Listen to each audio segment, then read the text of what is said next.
Vous ne pouvez pas célébrer la Pâque avec le vieux levain. Tu ne peux pas rentrer dans Pâques sans prendre certaines dispositions. Pour rentrer dans Pâques, tu dois passer à une évaluation de toute ta vie. Que se passe-t-il dans ma vie? Ensuite, à quel niveau Dieu m'a-t-il laissé? Là où je suis aujourd'hui, là, quelle est la leçon qu'il veut me donner? Parce que je te préviens, tant que tu n'as pas compris la leçon, la situation dans laquelle tu es là, vous êtes là ensemble, collés, serrés, au coï. C'est toi qui es présent. Lève-toi, enfant de la destinée. Vous ne pouvez pas célébrer la Pâque avec le vieux levain. Nous sommes dans 1 Corinthiens chapitre 5, versets 6 à 8. C'est bien à tort que vous vous glorifiez. Ne savez-vous pas qu'un peu de levain fait lever toute la pâte? Faites disparaître le vieux levain, afin que vous soyez une pâte nouvelle, puisque vous êtes sans levain. Car Christ, notre Pâque, a été immolé. Célébrons donc la fête, non avec du vieux levain, non avec un levain de malice et de méchanceté, mais avec les pains sans levain de la pureté et de la vérité. Prions. Seigneur, ce matin, nous venons de Temple Gloire de Bingerville écouter ta parole. Donc, t'écouter. C'est ton Saint-Esprit que nous voulons entendre ce matin, pas un homme. Père éternel, ce matin, accorde-nous la révélation de ta parole dans le nom puissant de Jésus. Amen. Ma prière pour toi ce matin, c'est que tu reçoives un réma, tu reçoives une parole comme une épée qui va te permettre de gérer une des situations urgentes de ta vie. Dans le nom puissant de Jésus. Amen. Alors, dans ce passage, Paul nous parle de la célébration de Pâques. Cette célébration de Pâques que nous nous apprêtons à faire dans quelques semaines, il nous reste 2 semaines, non? À peu près 2 semaines. Paul nous dit que cette fête que les chrétiens doivent célébrer chaque année, elle doit se faire en prenant des dispositions particulières. À cause du sens que revêt cette fête, à cause de la nature de la fête de Pâques, on ne rentre pas dans la célébration de Pâques sans procéder à une évaluation de sa propre vie et à une réinitialisation de sa propre vie. Je reprends pour toi. Je veux que tu me suives. L'apôtre Paul dit dans ce passage que nous venons de lire, 1 Corinthiens 5, que à cause de ce que la fête de Pâques signifie, tu sais, c'est dommage que nous, en Côte d'Ivoire, nous avons transformé la fête de Pâques en Paquinou. Parce qu'en réalité, Paquinou, ce n'est pas Pâques. Paquinou, c'est un rendez-vous annuel de la débauche, de l'adultère, de la fornication, des beuveries et des orgies en tout genre. Dans quelques semaines, tu ne vas pas trouver place dans le car pour aller à Boaké, pour aller à Diabo, pour aller à Yamsoko, pour aller au centre de la Côte d'Ivoire, pour aller à l'ouest de la Côte d'Ivoire, pour aller à l'est de la Côte d'Ivoire. Dans quelques semaines, tu ne vas pas trouver place. Pas parce que nous avons compris le sens de Pâques, mais parce que le monde nous a donné une autre définition de Pâques. Et l'autre définition de Pâques que nous avons, c'est ça qui nous plaît. Alors, on est tellement dedans que même nous, à l'église ici, Pâques, la main, tu risques de voir des bishops et des bishopesses qui sont assis ici. Tu as entendu qu'ils sont partis où? Ils sont partis au village. Ils sont allés fêter Paquinou. Paquinou, ce n'est pas Pâques. La fête de Pâques dont l'apôtre Paul parle dans ce passage biblique trouve son origine dans le livre de Exode. On se souvient que Dieu, dans son projet de donner à l'humanité qui est égarée, un sauveur et un modèle à suivre en toutes choses, il a commencé par appeler un homme. Cet homme s'appelle Abraham. Et en Genèse chapitre 12, Dieu demande à cet homme de sortir de son pays, de quitter sa patrie, de sortir de la maison de son père. Abraham ne connaissait pas ce Dieu qui lui fait appel. Abraham connaissait les dieux de son pays. Abraham connaissait le Dieu de son papa. Abraham connaissait les dieux de Ur. Mais un jour, un Dieu qu'il ne connaît pas, qui est le Dieu des dieux, le Seigneur des seigneurs, lui fait appel. Et un Dieu que tu ne connais pas te fait appel, il te dit, sors de mon pays, et sors de ton pays, quitte ta patrie. Mais Abraham ne connaît pas le Dieu qui lui fait appel. Parce que Abraham a ses dieux. Il a le Dieu de son papa. Il a les dieux qu'on adore dans son pays. Mais un jour, il reçoit l'appel d'un Dieu qui lui dit, quitte ton pays, quitte ta patrie, quitte ta parenté, quitte ta famille, suis-moi. Abraham fait confiance à ce Dieu et Abraham accepte de suivre ce Dieu. Excellence. Abraham a pris un grand risque ou bien il n'a pas pris un risque? Il a pris un risque énorme parce qu'il s'est lancé dans l'inconnu. Et à chaque étape du cheminement de Abraham avec ce Dieu qui vient de l'appeler, Abraham apprend à découvrir ce Dieu de mieux en mieux. Mais ce qui est incroyable, c'est que Abraham découvre que plus il connaît ce Dieu, plus il se découvre lui-même qui il est réellement. Ça veut dire que tu peux grandir jusqu'à arriver à un niveau sans savoir qui tu es réellement. Ça veut dire que tant que tu n'as pas la parole de Dieu en face de toi, tu ne peux pas savoir qui tu es réellement. C'est la parole de Dieu qui est le miroir qui permet à un homme de se voir lui-même et de voir que, ah, Kojo, tes oreilles sont très décollées, tu es oreillard. Est-ce que tu vois? Parce que si tu n'as pas un miroir devant toi, tu ne peux pas savoir que tu es oreillard. C'est le miroir qui va te montrer que tu es oreillard. Hey, moi, je suis oreillard, c'est pas grossier un peu. Sinon, quand j'étais petit, là, on m'insultait oreillard. Et ça me faisait mal. Mais maintenant, je m'en fous, je prends me moquer de moi-même. Est-ce que tu vois? C'est la parole de Dieu qui est le miroir qui permet à un homme de se connaître. Tant que tu n'es pas en face de l'évangile, c'est quand on commence à t'enseigner l'évangile que tu dis, ah, donc je suis difficile, hein? J'ai besoin de corriger ça, j'ai besoin de corriger. Sinon, toi-même, quand tu te regardes, quand il n'y a pas le miroir devant toi, tu dis, je suis l'homme le plus beau de la terre. Qui se regarde et puis il dit qu'il a défaut? Personne. Donc Abraham, en marchant avec ce Dieu, commence à se découvrir lui-même. Et à un moment de leur cheminement, ce Dieu annonce à Abraham qu'il va faire sortir de lui un peuple, un grand peuple. Et Dieu emmène Abraham jusqu'à un territoire, une terre qui s'appelle Canaan, et il lui dit, le peuple que je vais faire sortir de toi, là, c'est ici, je vais les installer. Ce territoire sera ton territoire. Abraham dit, qu'est-ce qui me garantit que ce territoire sera mon territoire? Dieu lui dit, bâtis un hôtel. Quand tu bâtis un hôtel, c'est comme si vous avez signé un contrat. Quand tu bâtis un hôtel avec Dieu, c'est comme Dieu là. On ne fait pas contrat et puis on prend un pic pour signer avec Dieu. Quand tu veux faire un contrat avec Dieu, tu lui bâtis un hôtel. Qu'est-ce que c'est que bâtir un hôtel? Bâtir un hôtel,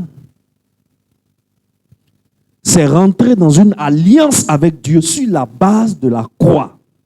Se tenir sur la croix, rentrer dans une alliance avec Dieu. Seigneur, Voilà. Et quand on est sur un autel, pour ne pas que les paroles que tu as prononcées s'envolent, qu'est-ce qu'on fait? On met un sacrifice. Et Abraham a mis un sacrifice sur l'autel. Et Dieu lui a garanti que cette terre appartiendra au peuple qui va sortir de lui. Mais Abraham, tu m'as bâti un autel. Abraham n'a même pas bâti un autel. Abraham a bâti 3 hôtels au total pour garantir que cette terre-là appartiendra à ses enfants. Mais cette terre-là, ça va appartenir à tes enfants. Il n'y a pas de doute dessus. Mais sache que tes enfants, là, tes descendants, là, le peuple qui va sortir de toi, là, ils vont aller en esclavage dans un pays étranger pendant 400 ans avant de revenir ici. Et voilà l'information que Dieu donne à Abraham. En Genèse chapitre 15, versets 13 à 14, il dit, « Et l'Éternel dit à Abraham, sache que tes descendants seront étrangers dans un pays qui ne sera point à eux.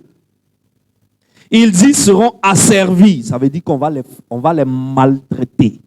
On va les dominer. Et on les opprimera pendant 400 ans. Mais je jugerai la nation à laquelle ils seront asservis et ils sortiront ensuite avec de grandes richesses. » Voilà ce que Dieu fait comme promesse à Abraham. Et Abraham continue son cheminement avec Dieu dans le temps. Le temps passe. À un moment donné, Dieu fait sortir effectivement un enfant de Abraham. Cet enfant va avoir à son tour 2 enfants. Ensuite, ces 2 enfants, un va avoir 12 enfants et l'autre va avoir de nombreux enfants. Celui qui a 12 enfants, parmi ces 12 enfants, il y a un gars qui s'appelle Joseph. Il y a un de ses enfants qui s'appelle Joseph. Donc, Joseph est l'arrière-petit-fils de Abraham. Cet arrière-petit-fils d'Abraham, il a été esclave chez Potiphar en Égypte. Et puis, on l'a mis en prison. Si tu as remarqué ce que je suis en train de faire avec toi, en fait, je suis en train de te faire voyager un peu dans le temps. Comment Dieu a pris la main des hommes, comment Dieu a pris la main d'un homme et il a décidé de voyager avec lui dans le temps, selon les temps et selon les saisons, jusqu'à faire sortir de lui un sauveur, celui qui va sauver l'humanité tout entière. L'arrière-petit-fils de Abraham s'appelle Joseph. Il a été en prison en Égypte après avoir été esclave chez un certain Potiphar qui est le ministre de la Défense. Mais Dieu a fait sortir Joseph de prison sans l'aide d'un avocat, sans l'aide d'un juge, sans l'aide d'un magistrat de la Cour suprême, sans aucune relation au cabinet du Premier ministre, sans aucun ami à la présidence. Joseph ne connaissait personne en Égypte où il était en prison. Mais au temps marqué, Dieu a fait sortir Joseph de la prison en Égypte. 13 ans auparavant, Dieu avait montré à Joseph sa destinée en rêve. Et Joseph ne comprenait pas très bien les rêves. On lui dit, il est parti au champ et sa gerbes s'est tenue debout et les gerbes de ses 11 frères se sont prosternés devant sa gerbe. Ça veut dire quoi? Un autre jour, il rêve, il voit le soleil et la lune se prosternent devant lui et 11 étoiles aussi se prosternent devant lui. Et Joseph, quand il a reçu ces rêves-là, il partage ces rêves-là avec ses frères et avec ses parents. Mais le fait d'avoir partagé ses rêves avec ses frères et ses parents a suscité la haine de ses frères. C'est cette haine que ses frères ont eue envers lui qui les ont conduits à le vendre comme esclave à des Ismaélites qui passaient. Et les Ismaélites sont allés le vendre en Égypte. Et c'est là que Potiphar l'a acheté pour entrer dans sa maison. Dans la maison de Potiphar, la femme de Potiphar voit que l'enfant là, depuis qu'il mange bien, depuis qu'il est propre, qu'il s'habille bien, c'est un joli garçon. Mon mari est toujours au travail. Je suis seul à la maison, je m'ennuie. L'enfant là n'a qu'à me réchauffer un peu. Et le petit dit, je ne réchauffe pas. Tu es la femme de mon patron, je ne réchauffe pas. Un jour, elle est venue encore. L'enfant dit, maman, je ne fais pas ça. Elle est tombée sur le petit pour violer le pauvre petit garçon. L'enfant s'est échappé par la fenêtre, il a laissé son habit dans sa main. La vieille mère a honte maintenant. Comment faire? Elle appelle son mari pour dire, ton type là, il a essayé de me violer. Voilà comment Joseph s'est retrouvé en prison. Mais rappelle-toi de quelque chose. De nombreuses années auparavant, avant que Joseph ne vienne au monde, Dieu avait déjà dit à son arrière-grand-père, le peuple qui va sortir de toi ira en esclavage 400 ans dans un pays étranger. Donc, on connaît le commencement de l'histoire et on sait où l'histoire va finir. Mais comment le peuple là va faire pour se retrouver en esclavage dans un pays étranger, Dieu n'a dit à personne. Et maintenant, tu es en train d'assister au déroulement de l'histoire des hommes.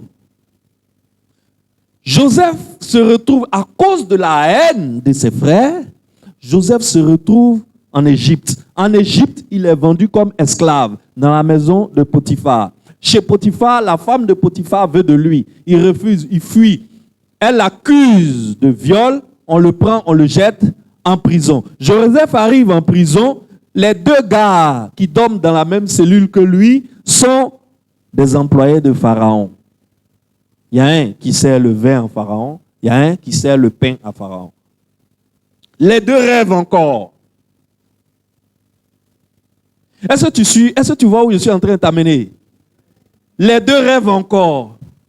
Dans leur rêve là, Dieu donne l'interprétation à Joseph. Celui qui fait le vin de Pharaon retourne à sa position près de Pharaon. Et il dit à Joseph, quand je vais sortir de prison, je vais parler de toi à Pharaon. Il sort de prison et qu'est-ce qu'il fait? Il oublie Joseph. Pendant 2 ans encore, Joseph est en train de nier prison. Il se rend compte qu'il a été oublié.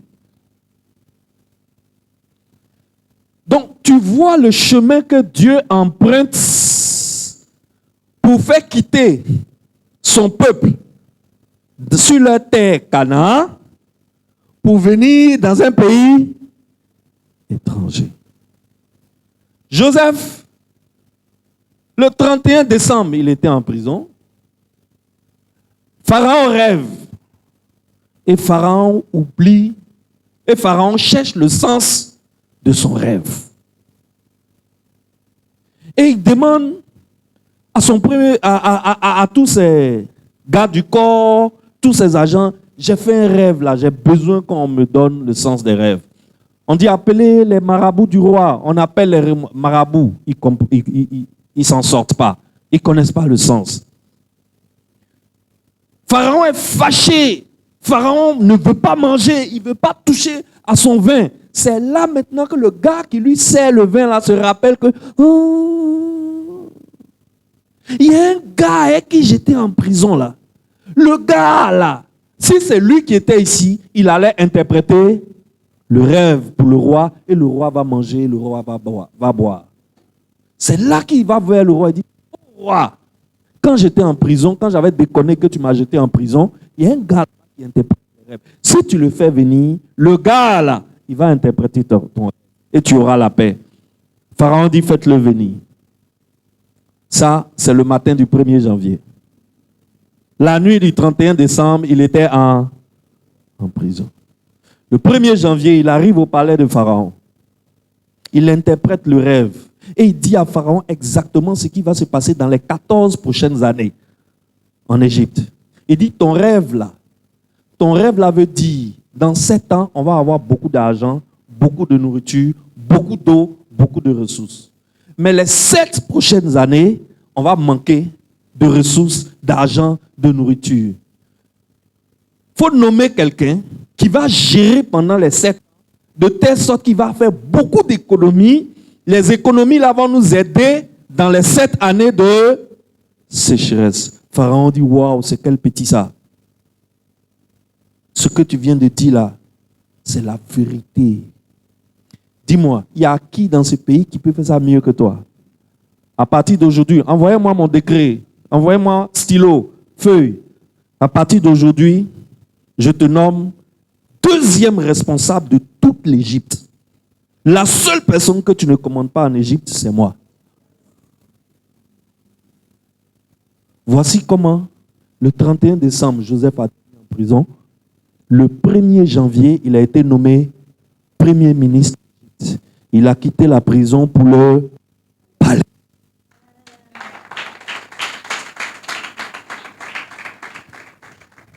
Ça sera ton cas, dis-moi amen.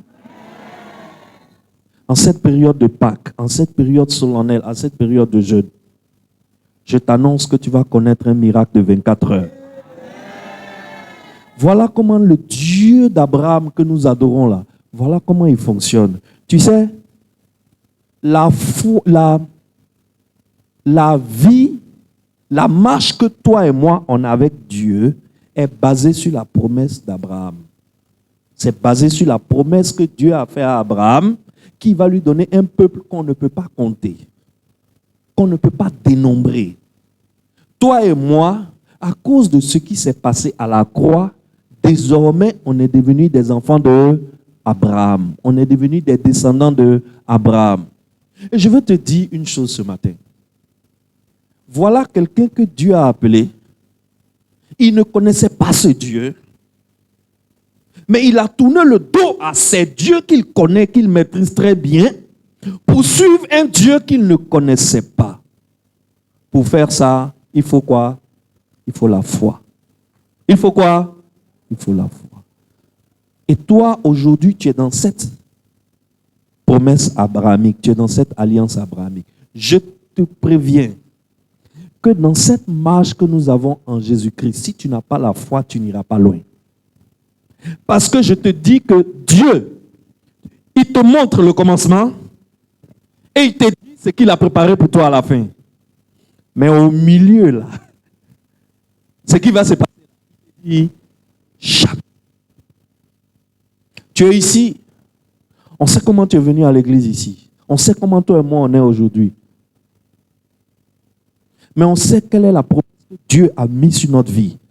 Dieu a mis sur notre vie que nous allons connaître la gloire. Parmi nous ici, il y aura des milliardaires. Dis, c'est de moi que tu parles, papa. Dis, c'est de moi que tu parles, pasteur. Dis, ça me concerne.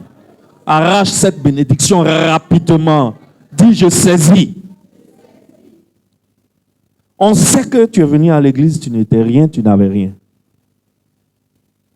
On sait aussi que ta fin là, c'est que tu seras milliardaire. Parce que Dieu a besoin de l'argent qui va venir de toi pour tenir son royaume. Mais mon ami, ce qui va se passer au milieu, là, je te préviens, attache ta ceinture. Attache ta ceinture. Parce que le Dieu que nous suivons, c'est un Dieu, on ne peut pas le suivre si on n'a pas la foi. Le Dieu que nous suivons, il ne te montre pas. Tout ce qu'il te montre, tout ce que tes yeux voient, c'est le contraire de ce qu'il t'a promis. C'est comme ça qu'il travaille. Il te montre le contraire de ce qu'il t'a promis. Pour voir si ta foi va tenir. Pour voir si tu crois en lui. Parce que ça serait trop facile que dès le jour où tu reçois Jésus-Christ, jusqu'à ton enlèvement pour aller au ciel, tout roule comme un long fleuve tranquille. Ça serait trop facile. Alors, plus tes problèmes sont graves, plus tes problèmes sont profonds, plus ta situation est dramatique et catastrophique, plus la destinée qu'il te réserve est élevée. Plus ton étoile est une étoile qui brille. Alors, Excellence, voici ce Joseph, qui est maintenant premier ministre d'Égypte. Et ce Joseph, la famine, là, les 7 ans de famine sont arrivés. Aujourd'hui, Joseph a permis à l'Égypte d'avoir des réserves stratégiques incroyables. L'Égypte peut tenir pendant 20 ans de sécheresse à cause des réformes que Joseph a apportées dans le gouvernement égyptien. Et voilà, la famine arrive et la famine touche Canaan, où il y a ses parents.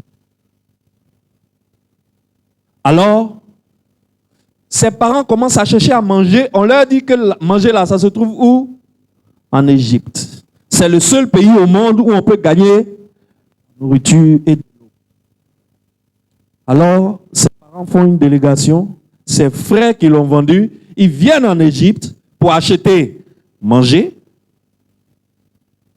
Et l'intendant, le premier ministre d'Égypte, celui qui vend la nourriture, on les amène dans son bureau, il regarde le gars, ils ne le reconnaissent pas. Mais le gars, quand lui il les voit, il dit, hey, voici mes frères, voici mes grands frères, voici mes petits frères. En temps, Joseph, son apparence a changé. Maintenant, il s'habille comme un roi égyptien. Et il est premier ministre, n'est-ce pas? Avec tout ce que tu connais qui est autour, toute la gloire. Donc, eux ne peuvent pas le reconnaître. Parce qu'eux, ils ont vendu un petit gars mince, gringalé, Oreya. Maintenant, le gars, il a mangé, ses joues sont sorties, Oreya là, est un peu rentré. Donc, ils ne le reconnaissent pas. Lui, il les reconnaît. À la fin de l'histoire, les frères vont dire à leur papa que ton fils Joseph, en réalité, il n'est pas mort. Mais aujourd'hui, c'est lui qui est le premier ministre de toute l'Égypte. C'est lui qui a la clé du coffre de la nourriture pour le monde entier. C'est ton enfant. Son papa se met à pleurer. Il dit, amène-moi vite, je vais le voir avant de mourir. Voilà comment toute la famille de Jacob, en ce moment, ils étaient de 70 personnes, se transforment. Tu comprends maintenant comment ils vont rentrer en esclavage. Tu vois, non? En tant que Dieu avait dit ça longtemps à l'avance. Voilà comment toute la famille, Jacob, qui est le père de Joseph, et tous les frères de Joseph, et toutes ses femmes, et ses oncles et ses tantes, 70 personnes se transportent et viennent s'installer en Égypte. Qui est au contrôle de la situation? Qui est derrière la scène? Est-ce que tout ce qui est arrivé, même le fait qu'on a vendu Joseph comme esclave, là, est-ce que Dieu ne voyait pas? Qui a fait qu'on l'a vendu comme esclave? Qui a fait que la femme de Potiphar a failli le violer? Qui a fait que Joseph s'est retrouvé en prison? Parce que c'est en prison qu'il avait rendez-vous avec sa destinée prophétique. Alléluia. Dieu est au contrôle de tout ce qui se passe dans ta vie. Il n'y a rien dans ta vie qui échappe à Dieu. Même la situation que tu es en train de vivre aujourd'hui, et puis tes larmes coulent. Et puis tu pleures dans ton ventre. La nuit, tu ne dors pas, tu gémis. Ta femme te demande matin, mais pourquoi tu as gémi toute la nuit? Tu as fait Tu lui dis non chérie, c'est cauchemar. Mais tu ne peux pas lui dire que tu as des difficultés. Jusqu'à même le loyer, tu dois 3 mois. Tu as des difficultés qu'à payer manger, c'est difficile. Tu as des difficultés quand tu risques de fermer ta société, ton entreprise. Parce que tu n'as pas payé tes employés, ça fait 6 mois. Tu as les impôts sur le dos. Parce que tu as une maladie qu'on ne peut pas traiter. Parce que les difficultés sur cette terre, ce n'est pas ça qui manque. Chacun a pour lui. Mais Dieu voit ou bien Dieu ne voit pas? Dieu sait ou bien Dieu ne sait pas? Qui a fait que tu es dans cette difficulté? Qui a permis que tu sois dans cette difficulté? Attention. Qui a fait que tu sois dans cette difficulté? C'est Dieu lui-même. Dieu est au contrôle de tout.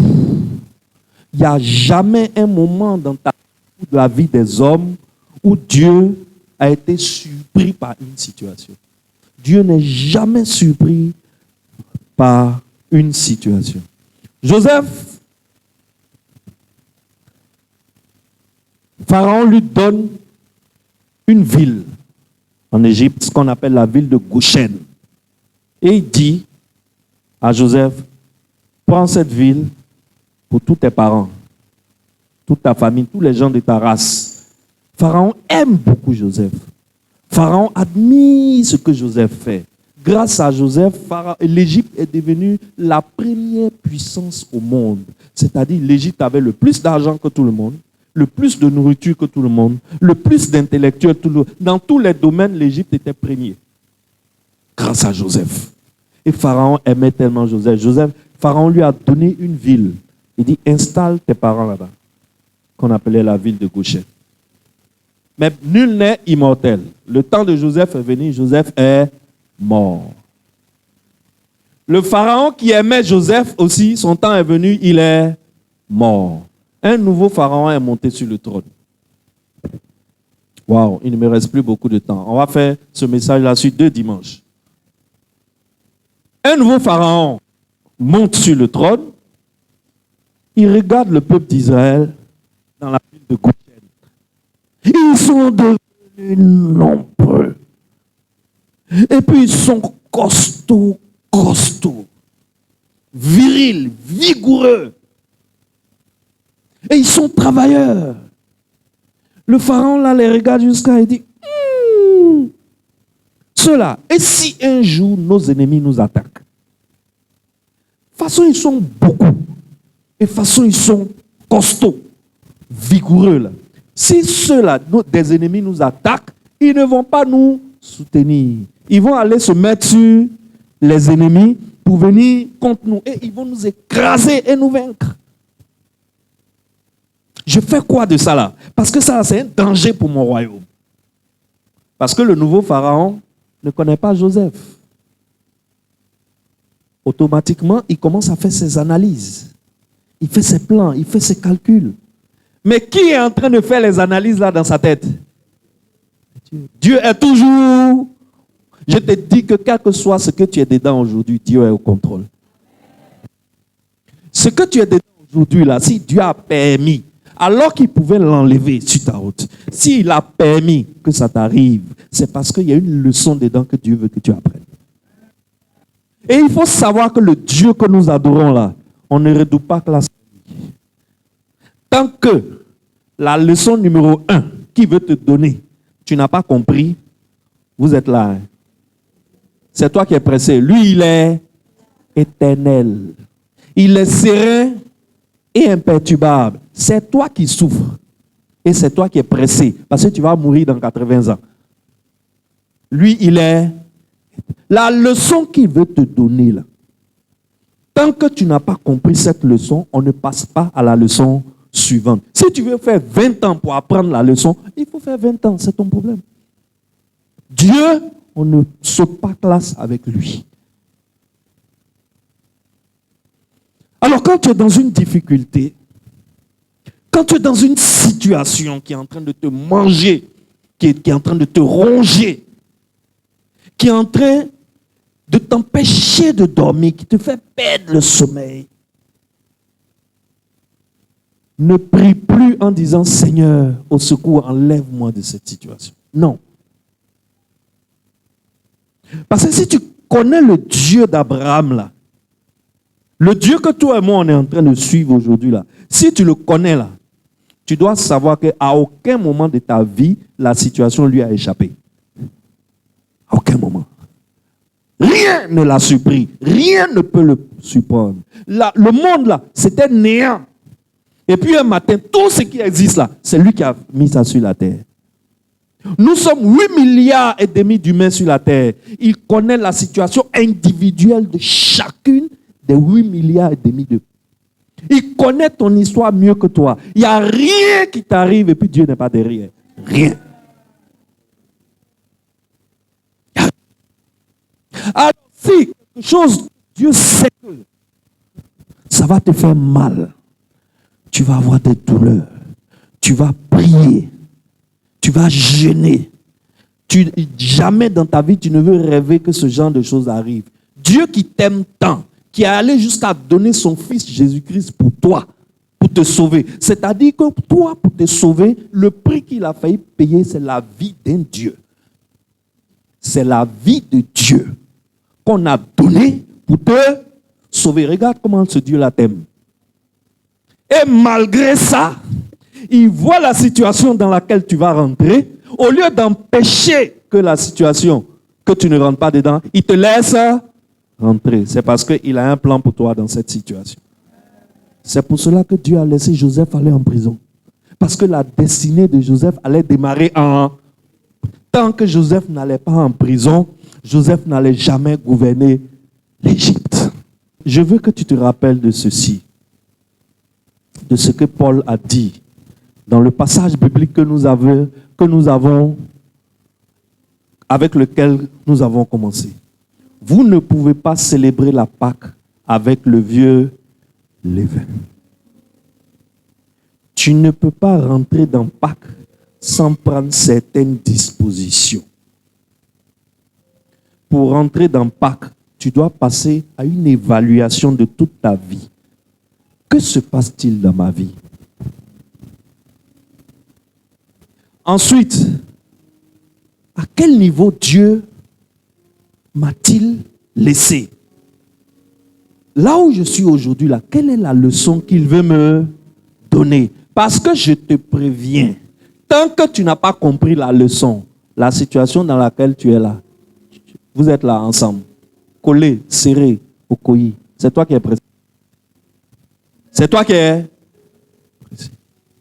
Alors, la situation que Dieu est en train de te faire traverser actuellement et qui te fait tant pleurer et qui te fait t'enseigner, reprends-toi en main. On s'en va dans Pâques. Paul dit, on ne rentre pas en Pâques n'importe comment. Et Paul dit, on ne rentre pas en Pâques avec le vieux levain. On ne rentre pas dans Pâques avec sa vieille vie, avec ses vieilles habitudes. La nature de Pâques, je vais t'expliquer le dimanche prochain. Tu sais, c'est incroyable. Pâques se passe exactement au moment où la nature tout entière, l'univers tout entier, jusqu'à des milliards et des milliards d'années-lumière se renouvelle. C'est pour cela que Pâques est toujours la période du printemps. Pâques, c'est le début du printemps. Le printemps, c'est la saison où la nature revient à la vie, où tout ce qui était brûlé redevient vert, où toutes les plantes repoussent, où l'oxygène se renouvelle, où les cellules, les molécules qui sont dans les matières, dans la matière, dans tout l'univers, dans le cosmos, dans les constellations se renouvellent. C'est en ce moment que Dieu a fait mourir Jésus-Christ et ressusciter Jésus-Christ. Alléluia. C'est un moment de réinitialisation dans ta vie. C'est un moment d'évaluation dans ta vie. C'est un moment de recommencement dans ta vie. C'est un moment de nouvelle alliance dans ta vie. C'est un moment dans ta vie où il faut poser les nouvelles fondations. Alors, Pâques, c'est pas pardon. Pâques, c'est pas... Pâques, c'est quelque chose de... Je ne sais pas quel est le mot que je vais utiliser. C'est trop divin. Pâques, c'est quelque chose d'extrêmement divin. Pâques ne vient pas des hommes. Pâques vient de Dieu. Et je vais te montrer la semaine prochaine comment Pâques a commencé en Exode. Jusqu'à ce que Christ vienne. Acclame pour le Seigneur Jésus-Christ. Le Dieu des dieux, le Seigneur des seigneurs. Le Dieu 3 fois saint. Lève-toi, enfant de la destinée. Lève-toi.